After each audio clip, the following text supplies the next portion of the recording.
Amen. God is good. And all the time. Amen. Hallelujah.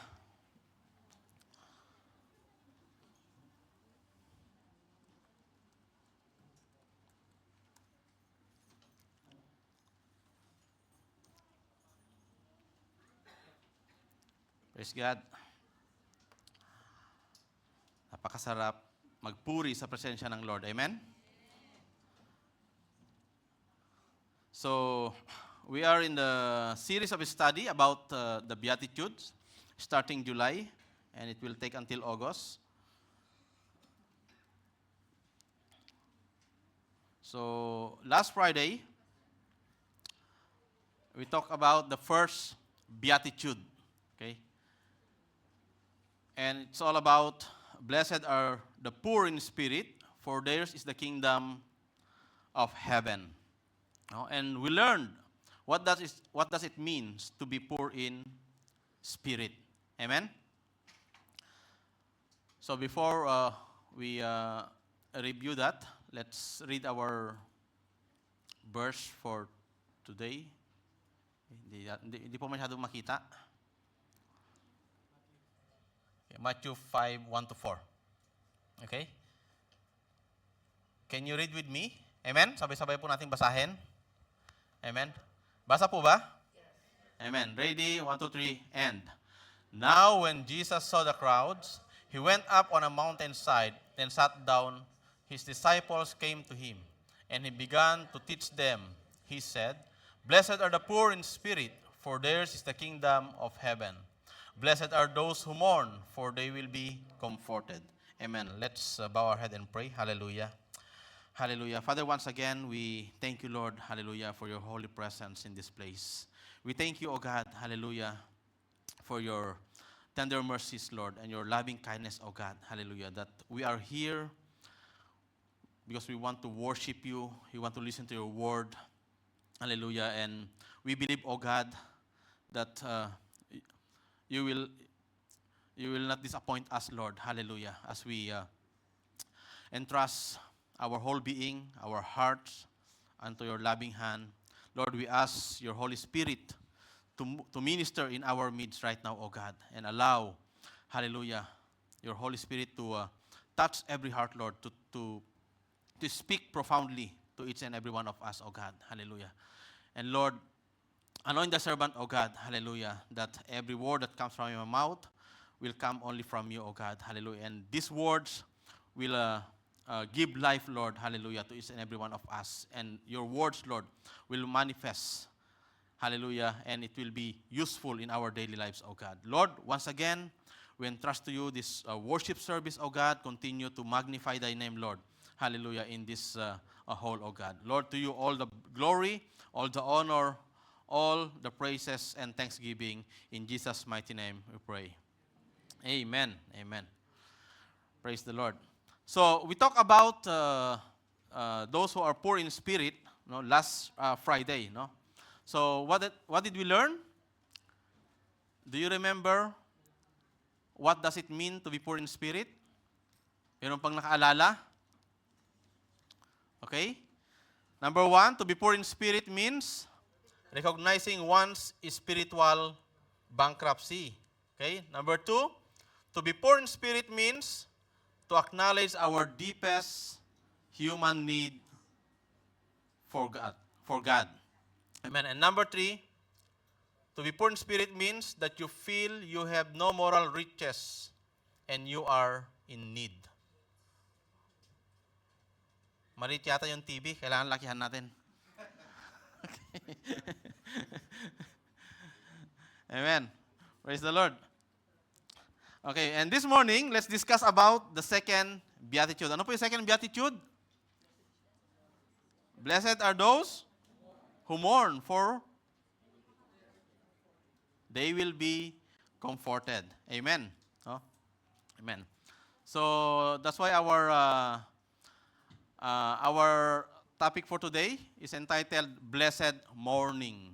Mourning. Okay. Magkaiba po yung morning at saka morning. Amen? Ano pong pagkakaiba? Of course, it's spelling, di ba? Okay? Pero ang pagkakaiba, Pag Ilocano nagsalita, good morning. Pero pag Bisaya, good morning. Amen. Kidding aside. Magreklamo na naman si Brother Roger eh. Okay. Okay. So, obviously, alam na po natin yung meaning. Ano? Amen? Pag sinabi pong mourning, no, those who mourn or experiencing sorrow or sadness, no, they are experiencing pain, no, because of, for some reasons. Ayun, pwedeng loss of loved ones, okay? Or facing hardships, difficulties, no? Facing trials, okay? Pwedeng nawalan ng visa, nawalan ng trabaho, okay? Whatever reasons, no? Sometimes there are people, no? Napakasimpleng bagay, they are mourning, no? Hindi naman dapat mag-mourn, pero akala kasi nila pag nag-morning, ano po? They are more holy. Okay? So, many of us are like Jonah. Kilala niyo po si Jonah? Yung head ng ushering. Okay. Hindi po. So, si Jonah, si Prophet Jonah, okay? So, instead of running towards God, no? He ran away, no, from God. He ran away from God instead of running towards Him. No? So what did God did? He sent a storm into Jonah's life. No? And it wasn't until Jonah realized or he found himself in the belly of the fish that he finally declared his moral bankruptcy. Sorry po. Okay. No? His moral bankruptcy, and he mourned over his condition while he was in the deepest part of the sea. No? Doon niya na-realize, no, that he was helpless, hopeless, and only God can help him at that time. So, Jonah realized his hopelessness, his inability, no, to save himself. So, Rick Warren wrote that we rarely change when we see the light. We change when we feel the heat. Totoo po ba? Amen? Pag nararamdaman na po natin yung tindi ng problema, Lord, iligtas mo lang ako sa problemang ito, maglilingkod ako sa iyo. Pero pag hindi pa nararamdaman, no, yung sakit, yung pain, no, ayaw pang magbago. No, we resist change. So sabi ni Rick Warren, we rarely change when we see the light. We change when we feel the heat. We don't change until our fear of change is exceeded by the pain. Kapag sobra na, we cannot bear anymore the pain, then that's the time that we will say to God, Lord, I need you. Ang dami na nating promise sa Lord. Lord, pagka nagkaroon ako magkaroon lang ako ng visa, magkaroon lang ako ng trabaho, maglilingkod ako sa iyo. Amen? So, ang dami nating pangako sa Panginoon. Okay? And sometimes it happens. No? Katulad po kay Jonah. And God's wake-up call may cause pain and sorrow sa ating pong buhay. No? Kapag tinatawag po natin tayo ng Panginoon, no, wag na tayong magpatumpik-tumpik pa. Amen? Wag mo nang antayin na makurot ka. Buti kung kurot lang. No? Kapag tinawag po tayo ng Panginoon, yes, Lord, kaagad. Amen? Wag na tayong maging Jonah. No? Instead of running towards God, he ran away from God, no, from His calling, no. So sometimes we experience pain and sorrow, no, when God sent His wake-up call to us, no. And the Bible says that not all sorrow is bad. No? The Bible says there's a kind of mourning and sorrow that is destructive. But when sorrow brings you to repentance, that will lead to blessing. No? So, there's what we call the godly sorrow and a worldly sorrow. At ang sabi ni Apostol Paul, godly sorrow brings repentance that leads to salvation and leaves no regret. No? But worldly sorrow brings death or destruction. Okay? So when Jesus said, "Blessed are those that mourn," blessed are those who mourn. No, he didn't mean that you're like a crying baby, no, or you live your life with a miserable face or countenance, no. Parang nagmumukha kang laging malungkot, laging sorrowful. No, hindi po yun. That's not what Jesus meant, no, when he said, "Blessed are those who mourn." Okay? So,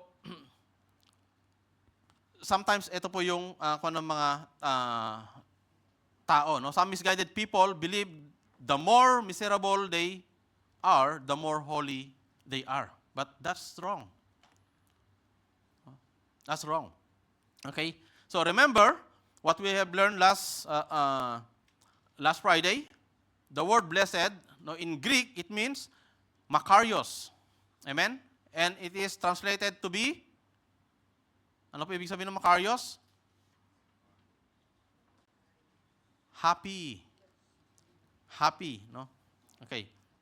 Blessed, it is best translated to be happy. So, happy are those who mourn. Okay? Parang contradict naman, no? Happy are those who mourn. Parang ang hirap, no? Mag-contradict eh. No? Blessed are those who mourn. No? Nagmo-mourn ka na, tapos sabi mo, blessed ka. So it seems like contradictory. Amen? But it is important to understand that none of these beatitudes are stand-alone. Okay? They are, the beatitudes proceed in a specific sequence. No? So it is a package. Okay? So, and each step is important on the road to blessing. So, first, those who are poor in spirit, those who recognize their own sinfulness and the state of this world, which is full of sin and chaos and brokenness, no? And the effects of sins in this world, no, are those who then mourn for these realities. So if you realize, if you recognize the sinfulness state of yourselves, no, then you will mourn. You are going to mourn for that sinfulness, no, of your life, or sinfulness state. Amen. No? And those who mourn will have the attitude of meekness. No? And those who are meek will hunger and thirst for righteousness, who in turn, they will become merciful. No? And those who are merciful will have a pure heart. And those who have a pure heart will not become troublemakers, but rather they will become peacemakers. No?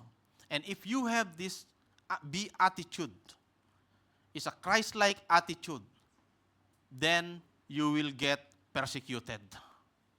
Why? Because this is not the standard of this world. You are making a difference. No? You're becoming different from other people around you. And you will get persecuted. No? You will be insulted. No? Andyan na si born again. Ganon, di ba? Okay. So, the Beatitudes are written in sequence, connected with each other. No? So when you see yourself as being poor in spirit, it will break your heart and cause you to mourn and repent. No? When you see yourself as being poor in spirit, it will break your heart and cause you to mourn and repent. But cheer up, because that's when you experience the second part of beatitude. And it says that you shall be comforted. You will be comforted. Amen? So let's look at this second step or second beatitude in details. No? And notice 3 ways to experience God's blessings. No? So, the first thing that we need to do if we want to experience blessings, no, when we are mourning, acknowledge God's existence. Amen? Is there really God? No? Or is it just our imagination? This is the most basic question of faith. Did God create man, or man created God? No, ito po yung karaniwang na-encounter natin, no? And this is the subject of debate for the apologists, Christian apologists, and the atheists, no? The atheists. Hindi kasama yung mga 70s at sa mga 60s. Mga 80s lang. Okay?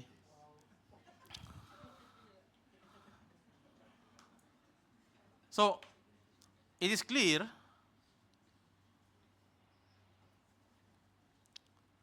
in Hebrews 11:6, without faith, it is impossible to please God, because anyone who comes to Him must believe that He exists and that He rewards those who earnestly seek Him. No? So first, you've got to believe in magic. No, hindi. First, you've got to believe in God. Amen? You must believe God. No?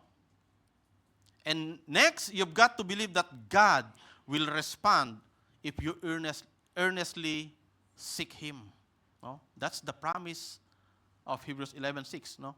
He will reward those who earnestly seek Him. No? So, earnestly believe God exists, and every one of us mattered to Him. Amen? I matter to Him, you matter to Him. No? All of us matter to God. Amen? Naniniwala po ba kayo doon? Okay. So, according to researcher George Barna, 95% of Americans believe God exists. No? And percentage-wise, there are fewer atheists today than 100 years before. Okay? Or there are fewer atheists today because the developments of science, no, prove that the complexity of the universe can only be explained by a creator. Yun po yung tinatawag nilang hindi po nila may paliwanag yung how the universe was designed. But God can explain because He is the one who created the universe. No? Kaya yung tinatawag nilang intelligent design. No? Na wala pong no one, no, among the scientists can explain how the universe was formed, how it was designed, how the stars were placed there, the solar system here, the Earth. You know, how many planets in the solar system? 8? Iba 9. 8 na lang, nawala na yung Pluto. Okay. Okay, so how the planets is rotating around the sun, no? So you will be amazed, no, by this design. So there should be someone out there who make all these designs. Amen?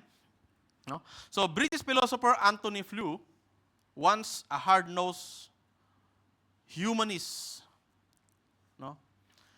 He has turned his back on atheism, saying This is what he said. It is impossible for evolution to account for the fact that one single cell can carry more data than all the volumes of the Encyclopedia Britannica. So Mr. Flu has embraced the concept of intelligent design. No? And that's a stunning dissertation of a former intellectual ambassador of humanism, no, to the belief in some form of intelligence behind the design of the universe. So that's nothing, or that's not something new, because in Romans 1:20, Paul wrote, no? Since the creation of the world, God's invisible qualities, His eternal power, and divine nature have been clearly seen, being understood from what has been made, so that men are without excuse. Amen? So, God's creation itself is a proof that God exists. No? Ay sabi niya dyan, if you don't believe God, you don't have excuse. Because His creation will prove, no, His nature. So, from the start of civilization, or from the beginning, no, nagkaroon po ng tao dito sa mundong ito, okay? Human beings have looked up into the sky at night, and they saw the stars, and they wondered, what was there? Bakit every night nakikita ko may mga bituin? No? So ano kaya yon? Or we are not only looking at the stars, maybe some other heavenly bodies. No? And until now, okay, so from the start of civilization until now, we are still gazing at the stars, and we are wondering how those stars were there. So the amazing vastness of the universe reminds us that we really are just a small stone. No? This earth is just a small stone. No? Within the solar system, among a numerous solar system within the universe. No? So, as we continue to explore, now we have the so-called Hubble telescopes, no, and some other devices that was invented. No, we are discovering the universe is but a canvas upon which the Creator is plus a variety of interesting designs. No, isa dito yung na-discover po nila, yung Sombrero Galaxy. Okay, alam niyo po yung Sombrero Galaxy? No? Sa tingin ko, Pilipino yung naka-discover nito kasi tinawag yung sombrero eh. So, Sombrero Galaxy is one of millions of uniquely shaped and beautiful galaxies. No? Ayan. Mukhang sombrero nga naman. Amen? So, that is the image, no, from the Hubble telescope. That's the image of Sombrero Galaxy. No? It's beautiful. So, but 1,000 years ago, before the Sombrero Galaxy was discovered,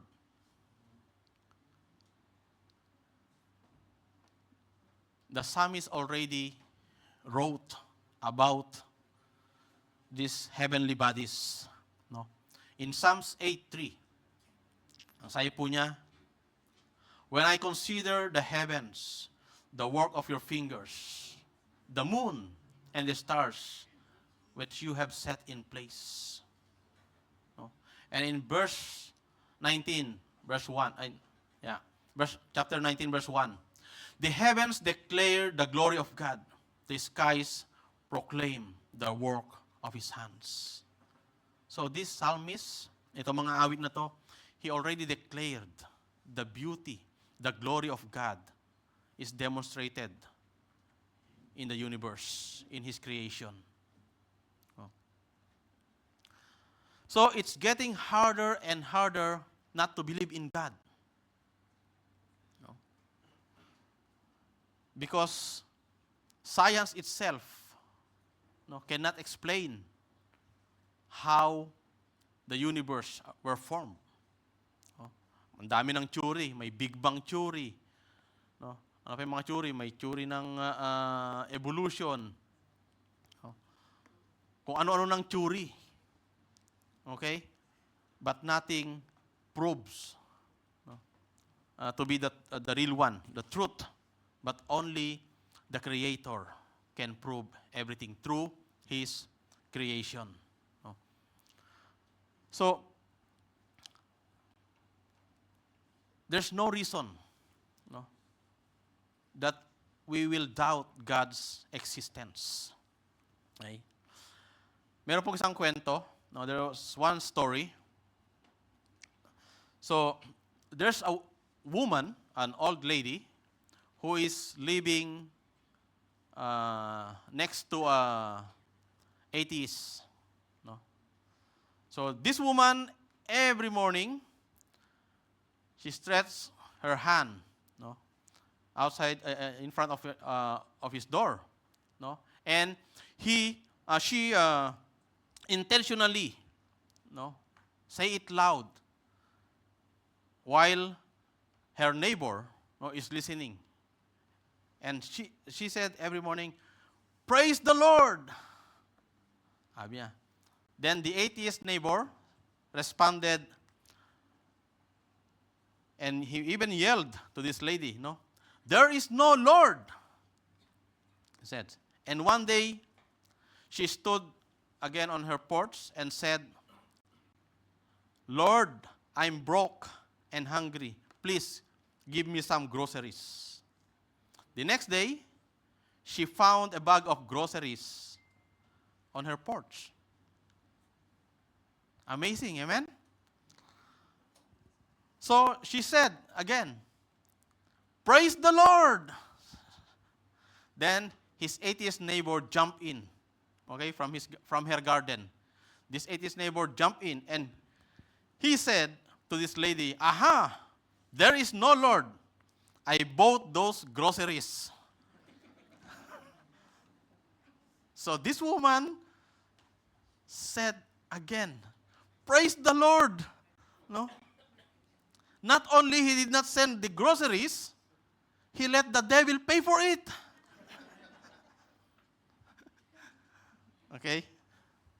So, again, it's funny. Amen? But there's a reality, there's a truth on it. Because sometimes, the wealth of the sinners, God can bring those wealth to His people. Amen? Naniniwala po kayo doon? Amen? Kaya yung langis dito sa Middle East pumupunta na sa Pilipinas. Amen? Kasi hindi naman natin pwedeng iuwi yung langis. Ang hirap naman magbitbit bari-bariles na langis, no? So, like the Jetorium, kung alam niyo po yung Jetorium, and those experts says that there is a Jetorium in the coast of California coast, amen, which is going to the Philippine Deep. And we know that Philippine Deep has already a lot of deposit of Jetorium. So, napag-aralan po yan, but until now, hindi pa nakukuha. Because sa pressure ng tubig sa ilalim. Okay? So, we must acknowledge God's existence. But that's not enough. Okay? In order for us to be blessed, we must understand God's character. If we know that God exists, then what kind of God He is? Ano kaya itsura ng Diyos na yan? Amen? So, we don't need to analyze or meditate to decide what God is like. God is invisible. He is a spirit. So, we cannot see Him. But He chose to reveal Himself 2024 years ago. He chose to reveal Himself in the person of Jesus Christ. No? That whom we can talk to, we can see, we can touch, no? We can listen to. No? So, He is the invisible image. He is the image of the invisible God, according to Colossians 1:15. Ay, wala po dyan. Okay.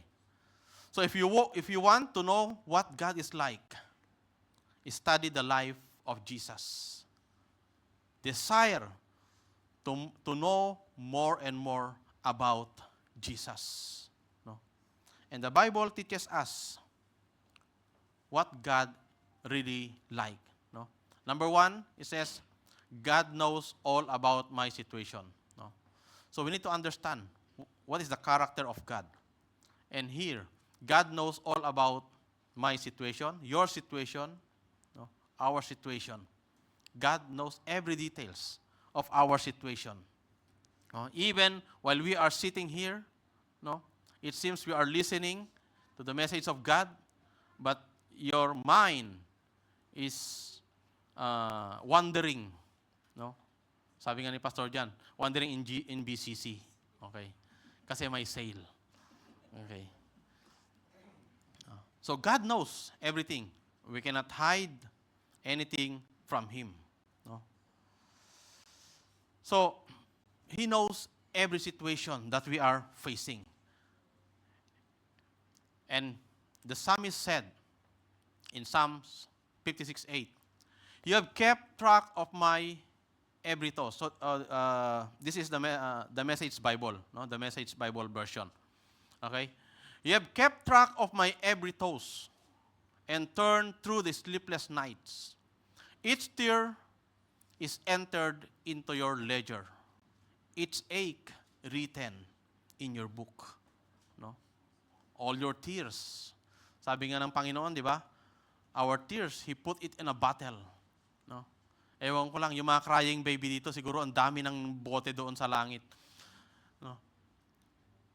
Yung mga punong-puno ng drama ang buhay. Ang dami-dami ng no? Lalagyan ng tears, ng luha sa langit. Okay? So, what does it? It means nothing, no, can escape the eyes of God. He knows everything about us. No? He is omniscient God, all-knowing God. No? So God knows me better than I know myself. No? And even you. Okay?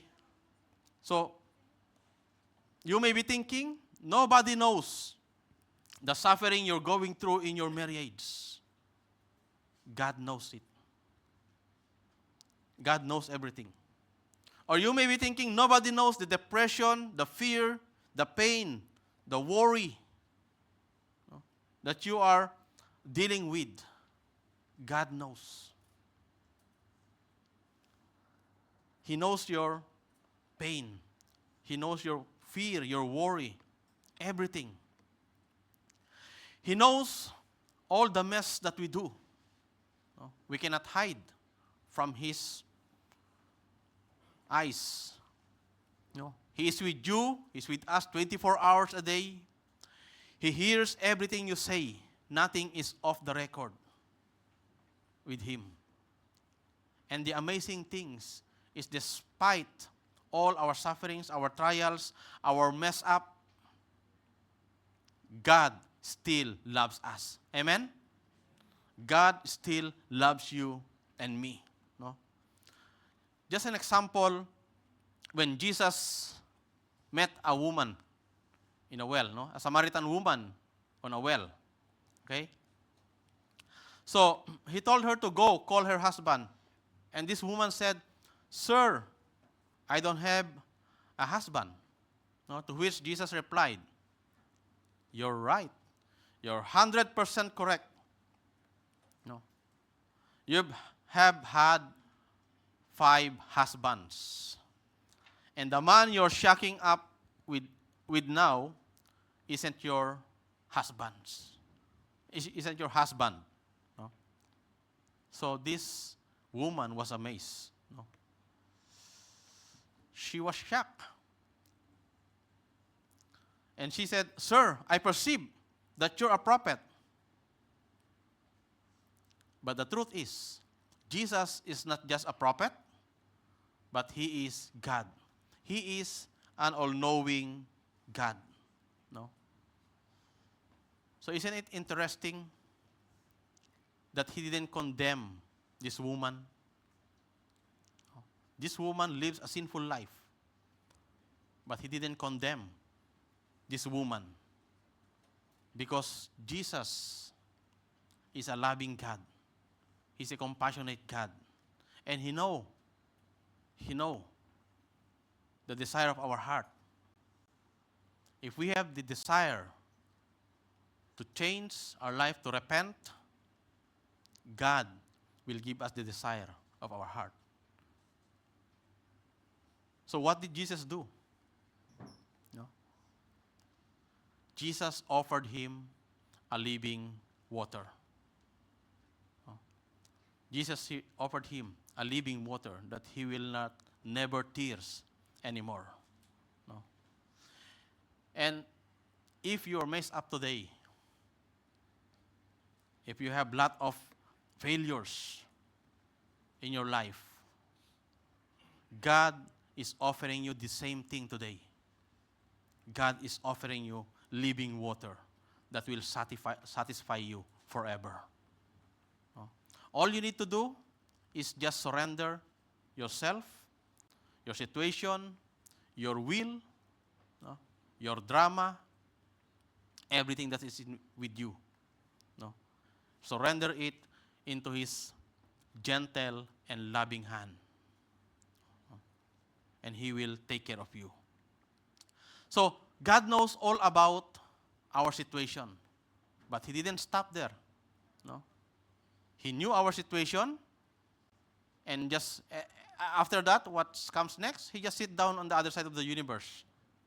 But no. God knows all about our situation. And God cares about my situation. He cares for me. He cares for you. He cares for everybody. No? Whatever circumstances that we are facing right now, God cares for you and for me. No? So, God cares like a perfect father. No?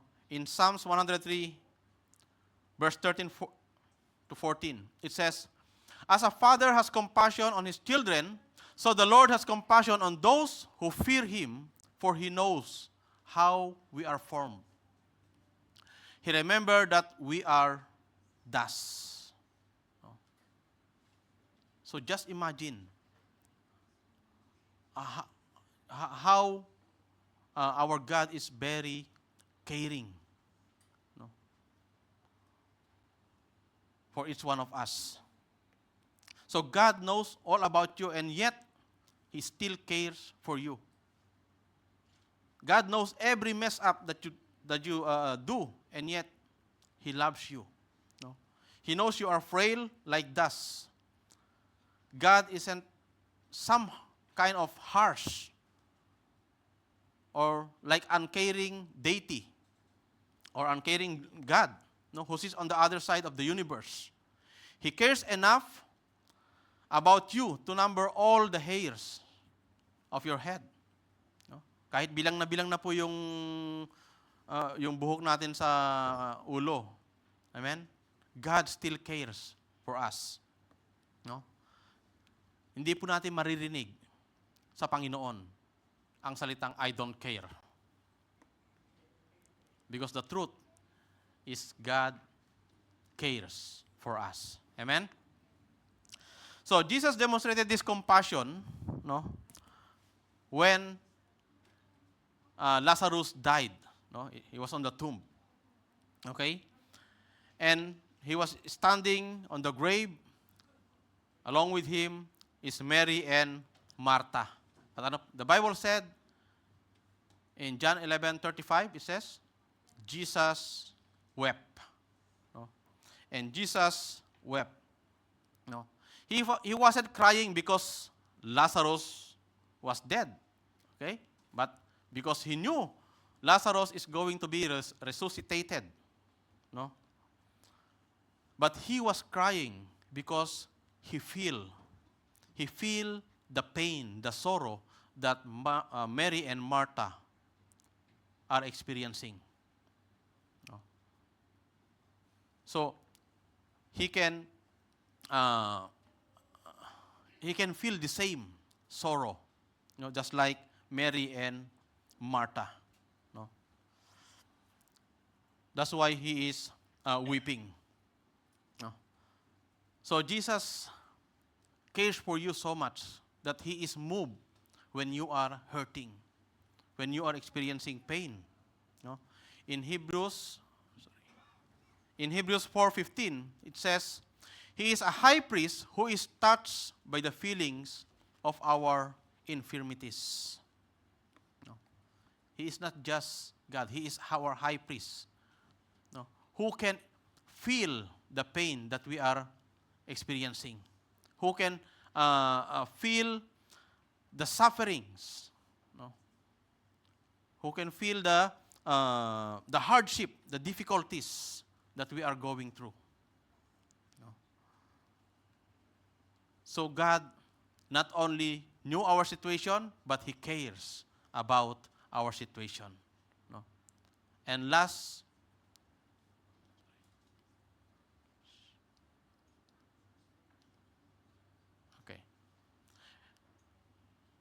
God can change my situation. He knew our situation. He cares for our situation. And yet, he is able to change our situation. So sometimes we think that change is impossible. But God said in Luke 18:27, what is impossible with men is possible with God. No? God can change myself, or God can change my situation or my circumstances, or He can do both. No? Wala pong imposible sa Panginoon. No? But first, you must believe that He has the power to change your situation. No? Just like this man in Bethsaida, in the pool of Bethsaida, okay? There was a paralyzed man in the pool of Bethsaida, no? And waiting for the water to be stirred up by the angel, no? So that he can jump in and be healed. No? He was there for 38 years. Okay, do you know the name of this man? Kilala niyo po ba itong taong to? Hindi alam ang pangalan? Naku, assignment niyo yan. Okay. So, he spent his days waiting, no, for the waters in the pool of Bethsaida to be stirred. Okay? But before he can jump into the water, the crowds will step on him and he was not able to jump in. So 38 years siyang nag-aantay. But nothing happened. But one day, when Jesus met this man, no, he asked this man, do you want to be healed? No. So, strange, di ba? Strange because for 38 years, he'd been there and nothing happens on his situation. And it's a sad reality, no, that there are people today who have grown so comfortable with their weaknesses. They use their pain as an excuse for substandard living. No? But this man, when Jesus asked him, do you want to be healed? Without hesitation, he said, yes, I want to be healed. No? And he was healed instantly. Instantly. No? So Jesus can still heal you today.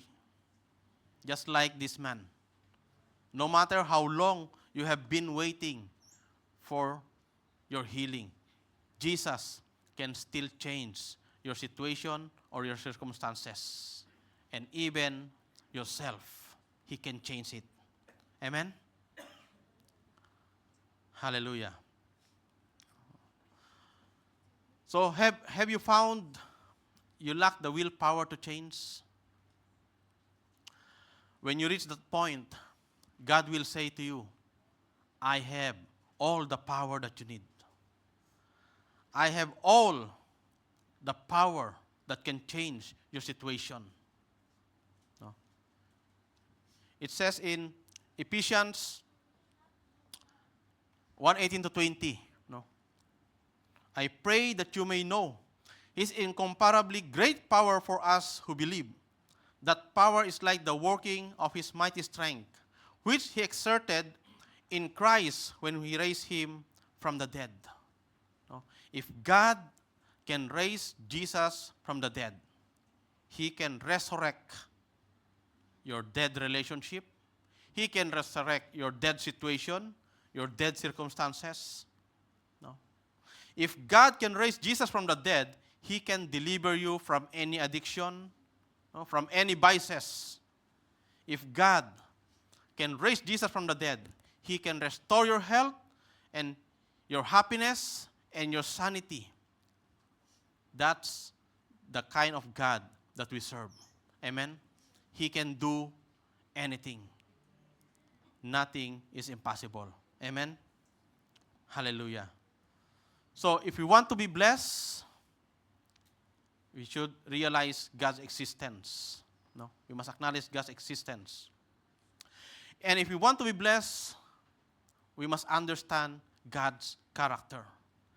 And lastly, if we want to be blessed, we must accept God's offer. Amen?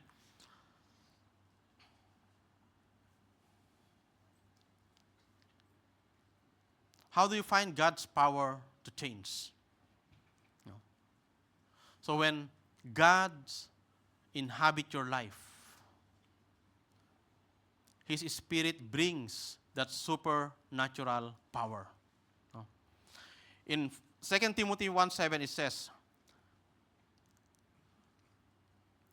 for the Spirit God gave us does not make us timid, but gives us power, love, and self-discipline. No? Is that what we need? Power, love, self-discipline? No. There's a principle that God can provide us. No? And it's a very simple principle. The key to receiving God's power is very simple. No? I must believe and receive God's help. I must believe and receive God's help. No? If I offered you a gift, okay? If I offered you a gift, then if you're not accepting that gift, then you will not have it. And the same thing, God is offering us a gift. God is offering us help. But if we refuse, if we reject that offer, then we will not have it. Amen? So at this point of time, no, will you admit that we need the help from God? And we can receive it instantly, just like this man in the pool of Bethsaida. No? Will you admit that you need help and receive that help or receive that God's power, no, to change our situation? No?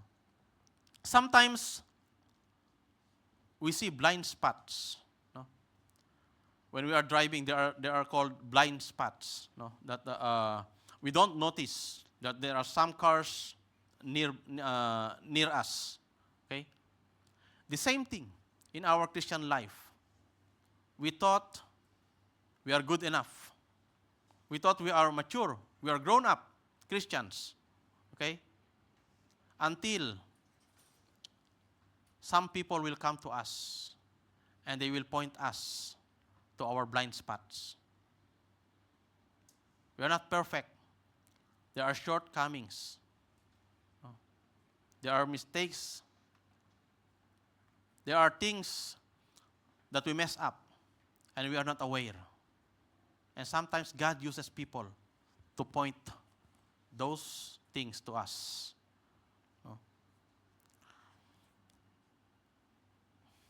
So sometimes our default position is to live in denial.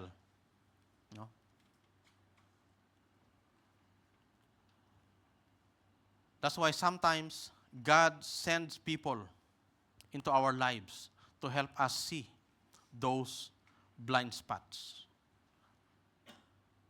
The opposite of being poor in spirit and mourning over your spiritual poverty or sinfulness is an attitude of being proud and unbroken in your belief that you can do anything. It's the attitude that says, I can do it myself. I don't need God's help.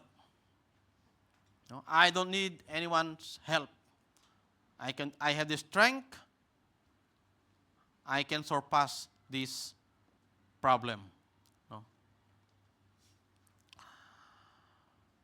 Just let me do it myself.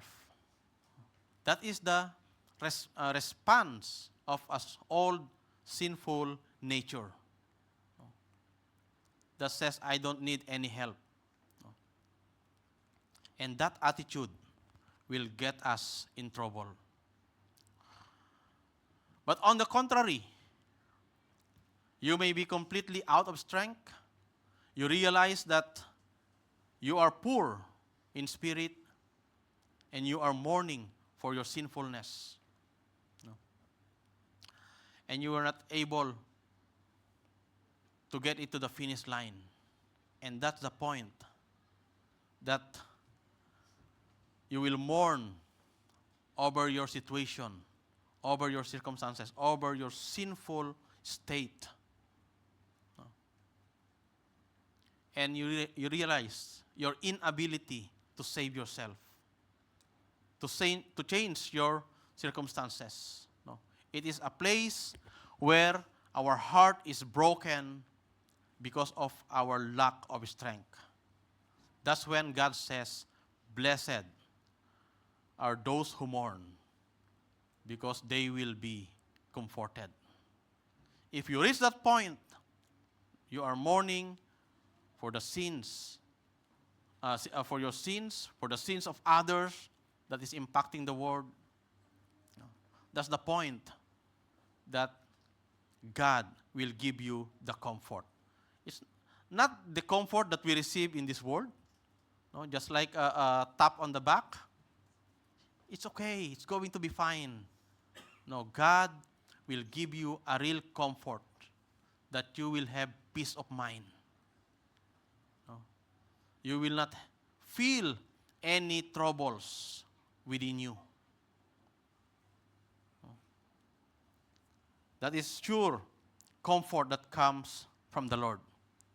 He may not change your situation, but God will change your view or your perspective about your situation.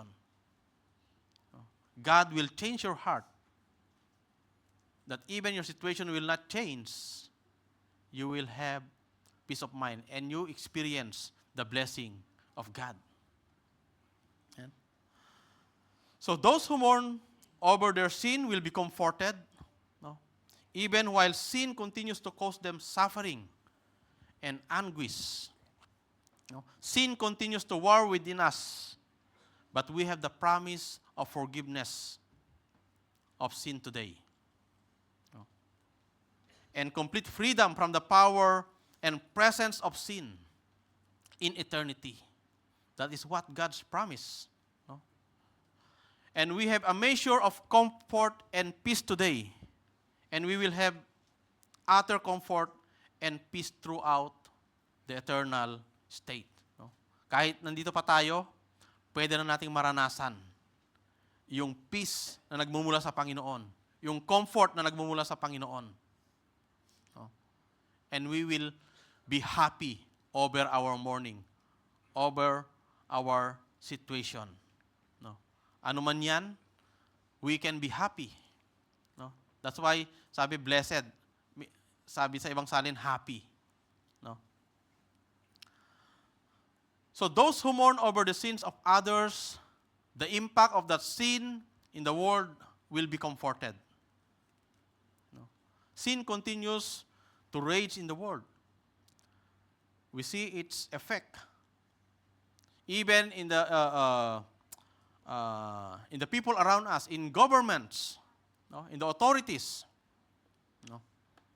Sin is rampant. It can be stopped, it cannot be stopped by any human means, whether by kindness and love or by justice and retribution. No one can stop the sin raging in this world, but only God can stop it. Amen? Sin and death has an end. No? They will be consumed in the lake of fire. Okay? So the effects of sin continue to rage, no, in this world. No? But one day, Jesus promised that He will bring all things to an end. No? Sin and death are just working on a borrowed time, just temporary, no? Just for the meantime. But time will come that they will be destroyed forever. Amen? They will be destroyed in the lake of fire so that we will never see them again, no? Throughout eternity. So if we earnestly believe that God exists and we realize that we matter to Him, each of one matter to Him, and we believe that God can help us, whatever situation we are facing right now, He is able to change that upside down. Amen? No? So the question, are you weak? No? Accept God's offer to help you, and you will find His supernatural power to change. And only those people who accepted Jesus Christ as their Lord and Savior can experience this kind of comfort. No? It's only for His people. So I hope and pray that each of one who are here today knows Jesus Christ and trust Him to be our Lord and Savior. And today, we just pour out our love to Him. I pray that if you know Him, He will keep you strong and faithful. I pray that if you don't know Him, He will have mercy on you and grant you faith for the gospel and new life through His death and resurrection. Amen? And that's how we understand how to be blessed when we are mourning. No? When we are mourning of our sins. No? Hindi lang yung mourn na dahil namatayan for the loss of Paul, but mourning about your sinfulness before God. Sin of other people. Nagre-grieve tayo. Kapag nakikita natin, no, if we see other people, our brethren, no, brothers and sisters who are living in sin, nagmo-mourn po tayo. No? Nagre-grieve po ang spirit natin. We don't feel comfortable. And that's the time that God says, blessed are those who mourn, for they shall be comforted. We will be comforted. Amen? Hallelujah, hallelujah. Can we stand and close in prayer?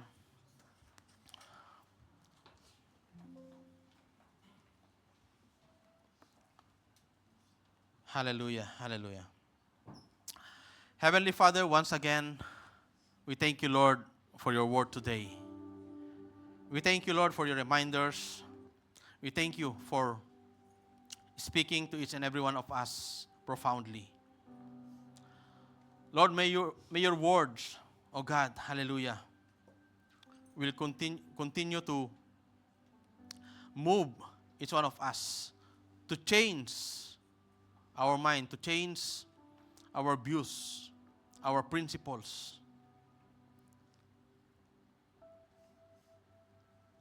What it means